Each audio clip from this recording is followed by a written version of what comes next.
Любое путешествие по Европе сложно представить без посещения художественных галерей и музеев. Однако я уверена, что многие из вас при этом испытывают настоящий стресс, боятся ничего не понять и впустую потратить драгоценное время. И тут возникает вопрос, а как на самом деле научиться понимать шедевры мировой живописи?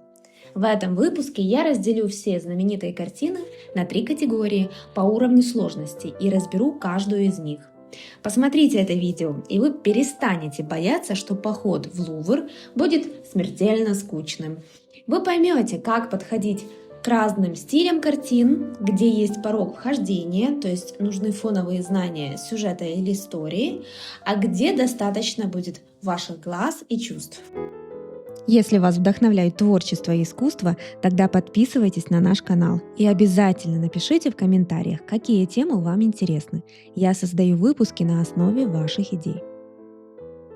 Живопись 20 века – это самый простой путь для обычного зрителя, еще не искушенного в искусстве. Все потому, что в этот период художники сделали главную ставку на цвет.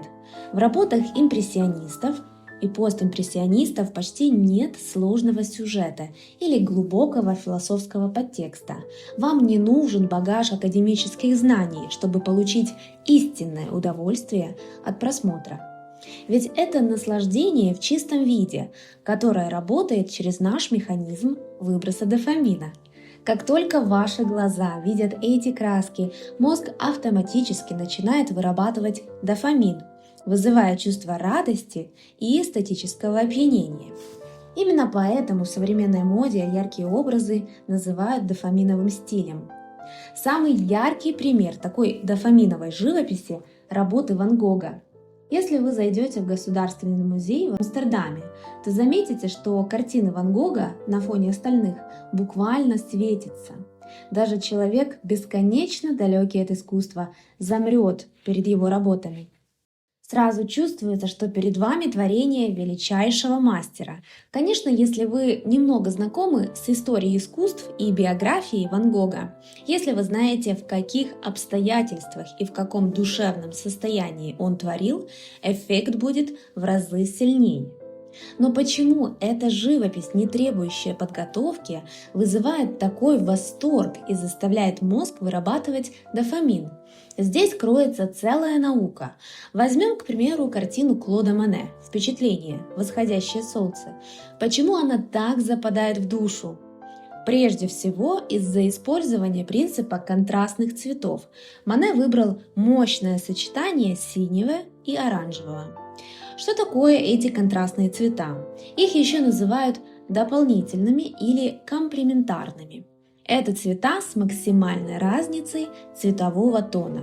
Чем выше этот контраст, тем сильнее визуальный эффект. В живописи есть 3 основные пары самых сильных контрастов: красный и зеленый, желтый и фиолетовый, а также синий и оранжевый, как у Моне. Почему именно они? Мы знаем, что есть 3 базовых цвета, которые нельзя получить путем смешивания других. Это красный, желтый и синий. Если смешать их попарно в равных пропорциях, мы получим вторичные цвета – оранжевый, зеленый и фиолетовый. Уберем красный, смесь желтого и синего даст зеленый. Уберем желтый, красный и синий дадут фиолетовый. Уберем синий, красный и желтый дадут оранжевый.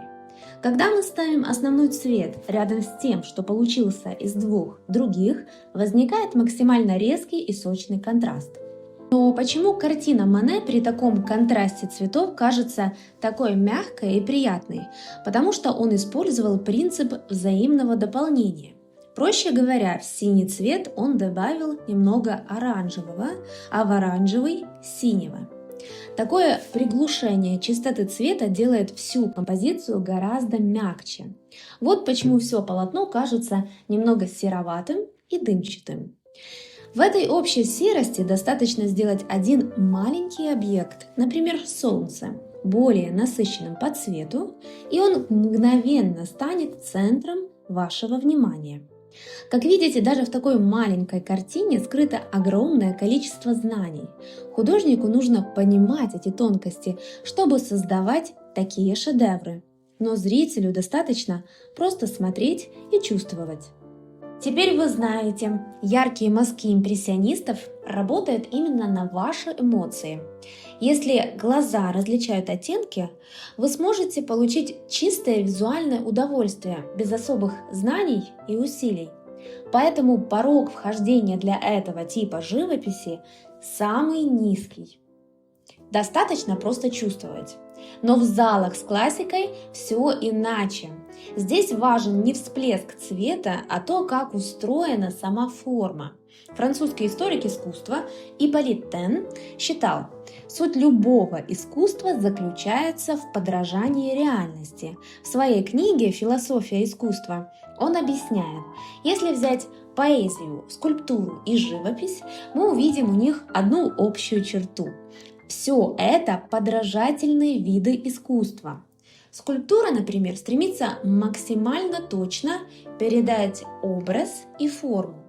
Если сходства нет, мы сразу заметим, чего именно мастеру не удалось. Однако искусство стремится не к копированию объекта, а к яркому выражению главных черт предмета. То есть художник может проигнорировать любые изъяны, если целью стоит показать не обычного человека, а эталон красоты и гармонии. На этом моменте у кого-то из вас уже закипел мозг. Но я сейчас все объясню. Идею Тена легко свести к одной мысли. Искусство берет начало в реальности, то есть в обычной жизни, но всегда стоит на ступень выше нее. Как это понять? Посмотрите на античные статуи богов. Очевидно, что их делали по образу и подобию людей, но в жизни вы не встретите человека настолько идеального, как эти древнегреческие статуи. Где вы видели тело с настолько гармоничными пропорциями, как у статуи Аполлона? Когда художник создавал шедевр, он схватывал божественную, то есть идеальную сторону натуры и упускал все изъяны. Если провести параллель, то сейчас это называется просто фотошопом. Но тогда художник делал эту божественность доминирующей чертой произведения. И так рождается образ Бога. Это и есть формула от реальности к идеалу. Довольно просто, не так ли? Именно на этой базе, заложенной древними греками, выросла вся западная традиционная живопись. Будь то классицизм, барокко, неоклассицизм или романтизм, во всех этих стилях упор делается именно на форму, а цвет играет вспомогательную роль. Зритель наслаждается пластикой, которая реальна и узнаваема, но при этом идеализирована. То, насколько реалистично и живо написано полотно, переданы ли в нем главные черты и формы. Чтобы оценить это, вам не нужно быть экспертом. Это понятно любому человеку на интуитивном уровне. Посмотрите на Мону Лизу. Она написана настолько тонко, что кажется живой, и это видит каждый из вас. Ее загадочная и изящная улыбка завораживает. Она доминирует над всем пространством картины, возвышая портрет над обыденностью. Чтобы прочувствовать это, глубокие академические знания не обязательны. Поэтому понять классическую западную живопись в целом не так уж трудно. Но все же, по сравнению с импрессионизмом, здесь есть определенный барьер. В чем он заключается? В содержании, в самом сюжете картины. Давайте вместе рассмотрим знаменитую фреску Рафаэля «Перед вами Афинская школа». Это огромное, просто величественное полотно, и оно поражает своим размахом. Персонажи выписаны безупречно, выглядят как живые. Причем позы и жесты у всех абсолютно разные. Даже если вы ничего не понимаете в искусстве, вы замрете в восторге от мастерства автора. Но в этой картине скрыто много интересного. Только если у вас есть определенный культурный багаж, вы поймете, перед вами великие мыслители Древней Греции, причем разных эпох. Художник стер временные границы и собрал их всех в одном пространстве. Здесь Рафаэль пошел на смелый шаг. Моделями для античных мудрецов стали его знаменитые современники, элита эпохи Возрождения. В образе Платона мы узнаем Леонардо да Винчи, а в образе угрюмого Гераклита, который сидит на переднем плане, самого Микеланджело. Это создает уникальный эффект. Одна великая эпоха буквально наложилась на другую. Но зачем художнику понадобилось вернуть на холст древних греков? После столетий строгого церковного контроля поколение Рафаэля жаждало вырваться за рамки религиозных запретов. Образы античных философов стали для Рафаэля символом новой веры. Веры в человеческий разум, достоинство и свободу мысли. Поэтому, придав античным героям черты своих друзей и коллег, и даже незаметно изобразив в толпе самого себя, Рафаэль как бы заявляет: «Мы наследники этих титанов, мы возрождаем дух свободы и бросаем вызов диктату церкви». И здесь открывается самое шокирующее. Эта фреска находится в самом центре Ватиканского дворца, в Станца делла Синьятура. Это личный кабинет и библиотека Папы Римского. Только вдумайтесь, в главном святилище католического мира Рафаэль изображает толпу античных мудрецов и даже двух языческих богов – Афину и Аполлона. По силе дерзости это все равно, что устроить поп-концерт в православном храме. Таким образом, весь дух эпохи Возрождения сконцентрирован в этой одной работе. Теперь обратите внимание на фигуры. Почему они здесь не кажутся нам плоскими и скованными, как в средневековом искусстве? Почему они такие живые? Секрет в том, что художники Ренессанса вернули в искусство глубокие знания анатомии. Тело больше не греховная оболочка, как это было в Средневековье. А почему пространство на картине кажется таким глубоким, будто за спинами философов открывается бесконечный зал? Потому что Рафаэль применил в этой работе метод центральной перспективы. Сначала выстроил реалистичное трехмерное пространство, а затем вписал в него людей. Анатомия и перспектива – вот два главных столпа, на которых стоит все величие искусства Ренессанса. Когда вы все это понимаете, ваши впечатления от картины будут несравнимо глубже, чем у обычного прохожего. Так что у классической живописи все-таки есть свой порог вхождения. Однако сложнее всего и для глаз, и для понимания без сомнения остаются течения современного искусства. Глядя на такие работы, обычный человек чаще всего стоит в немом шоке. Ну или в лучшем случае может задать вопрос, что это за фигня. Я хорошо помню это чувство в павильоне на Венецианском биеннале в 2024. Гвоздь программы Джули Моретто. Художница, чьи чеки на аукционах заставляют нервничать даже нефтяных магнатов. Представьте, перед вами гигантский холст, который выглядит так, будто на него долго и яростно чихали грязью, а потом кто-то пытался оттереть это все старой тряпкой. После математического рая Рафаэля это кажется не просто странным, а почти издевательством.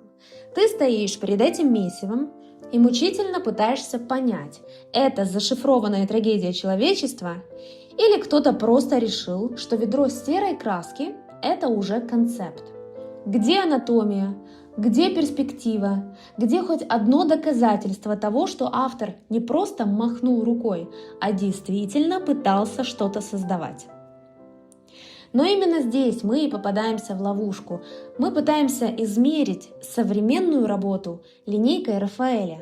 Ищем порядок и мастерство там, где автор сознательно транслирует хаос и дискомфорт. Как мы уже говорили, со времен Древней Греции живопись была искусством подражания. С изобретением фотоаппарата функция копирования реальности обесценилась. Машина стала делать это и быстрее, и точнее. После появления кино у живописи отобрали и ее повествовательную функцию. Рассказывать истории на экране стало гораздо эффектнее. В итоге художники начали разрушать старые правила и искать новые способы самовыражения. Так родился импрессионизм. Художники-импрессионисты первыми отказались от строгих анатомий и линий и начали лепить форму сразу цветом. Течения вроде кубизма пошли еще дальше. Они дробят объект, анализируют его с разных ракурсов и как бы собирают заново. Позже такие абстракционисты, как Кандинский и Малевич, стали еще радикальнее. Они полностью исключили объекты материального мира и перешли к выражению абстрактных внутренних эмоций.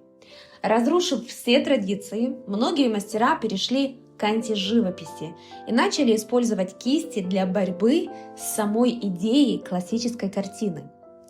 Теперь, чтобы понять, почему работа выглядит именно так, недостаточно просто смотреть. Нужно знать контекст, историю искусств, эстетику, философию и даже теорию коммуникаций.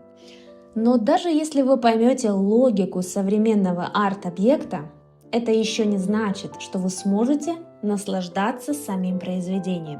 В отличие от классиков, которым нужно было овладеть массой знаний, чтобы создать шедевр и решить множество технических задач, чтобы работа стала ценной, современное искусство работает абсолютно иначе. Оно не дает ответов, оно ставит вопросы.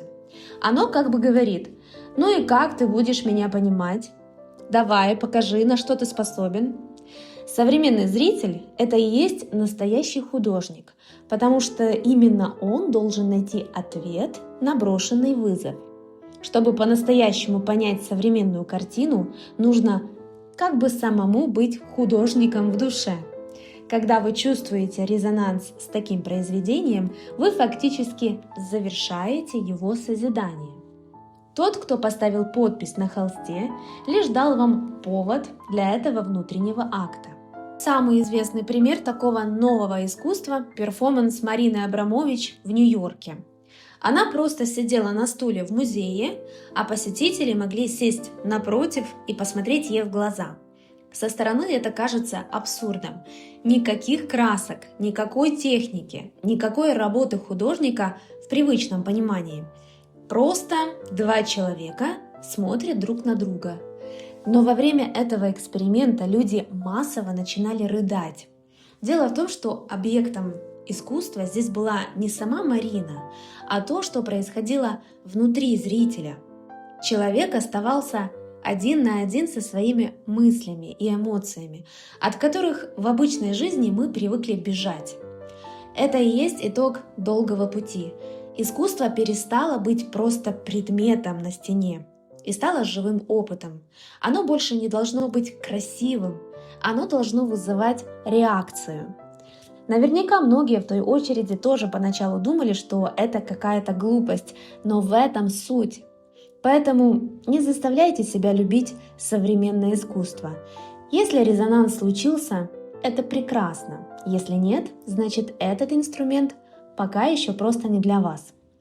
В завершение хочу пожелать вам получать истинное удовольствие от каждого похода в музей. И неважно, будет это гармония Ренессанса или пугающая пустота перформанса. На сегодня все. Переходите на наш сайт voguepassage.com. Там вас ждут бесплатные уроки искусства, фоновая музыка и возможность скачать мировые шедевры в высоком качестве для декора интерьера. Также вы можете забронировать наш бутик-отель, отправиться в арт-путешествие или заказать сессию в студии, чтобы творить вместе. И подписывайтесь на наш Инстаграм и Телеграм. Все ссылки в описании. Жду вас там.